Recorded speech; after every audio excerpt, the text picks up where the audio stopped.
Welcome to the next lecture of class 11 subject maths. In this lecture, we will study about different type of the function. In the last lecture, we have understand and we come to know the definition of what is the function. Now today we are going to study the different type of the function. The first is identity function. Here, before starting the exercise 2.3, we need to study some basic type of function. That is, the first is identity function. What is identity function? Let let R be the set of real numbers. मान लीजिए कि R आपका एक set है जो कि real number का है. Defined a real value function. What is real value function? Real value function का मतलब ये होता है कि रियल नंबर के सेट से रियल नंबर के सेट पर या फिर रियल नंबर के सबसेट यानी कि दूसरा वाला सेट जो हो वो क्या मिले हमको, रियल नंबर्स का सेट मिले. ऐसे फंक्शन को क्या हम कहते हैं? Real value function. Real value function यानी कि जब हम डिफाइन करें फंक्शन को तो हमारी वैल्यू जो है, जो हमको इमेजेस मिलनी चाहिए वो कहाँ मिलनी चाहिए? रियल नंबर्स के सेट में, या उसका रियल नंबर का कोई सा भी एक छोटा सा पार्ट हो उसके सबसेट में हमको क्या मिल जानी चाहिए? इमेजेस. ऐसा फंक्शन को क्या कहते हैं? अपन रियल वैल्यू फंक्शन बोलते हैं. तो फंक्शन कहां से डिफाइन किया हुआ है? Defined real value function which is f r to r by y is equal to fx. Here it is given y is equal to fx or it is x. For each x belongs to r, such a function is called the identity function. Function को यहाँ पे define किया गया है y is equal to fx के form में.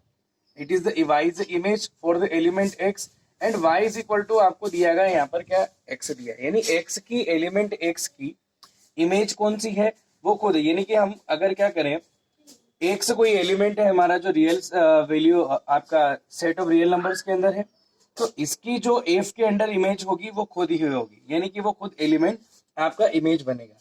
इसका मतलब अगर हम समझे ये 1 2 3 4 है तो 1 की इमेज क्या होनी चाहिए? 1. 2 की इमेज 2 होनी चाहिए. 3 की इमेज 3 और 4 की इमेज 4 होगी. तो इसका मतलब ऐसा फंक्शन जो किसी एलिमेंट को, ऐसा फंक्शन जिसमें एलिमेंट, कोई भी एलिमेंट जो है फर्स्ट सेट का उसी से क्या हो जाता है? कनेक्टेड हो जाता है या उसकी इमेज वही हो जाती है. ऐसे फंक्शन को हम क्या बोलते हैं? आइडेंटिटी फंक्शन बोलते हैं. और इसको डिफाइन किया जाता है y is equal to f x और एफ दोनों को इक्वल कर सकते हैं हम x के. यानी कि जो एलिमेंट है इमेज भी उसकी वही होगी अंडर द फंक्शन f. तो इसका आप ग्राफ देखिए. ग्राफ पे अपन ध्यान देंगे तो 3 बेसिकली 3 से कनेक्टेड है. यानी कि 3 की इमेज क्या बन रही है? 3. 2 की इमेज क्या बन रही है? 2. 1 की इमेज क्या बन रही है? 1.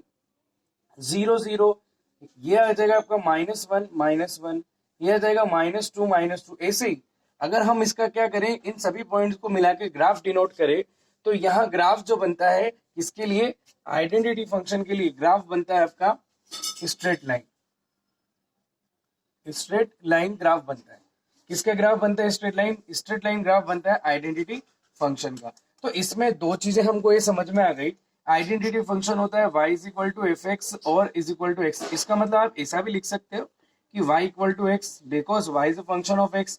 For each element of x we get an image y, but in the identity it represent the same thing.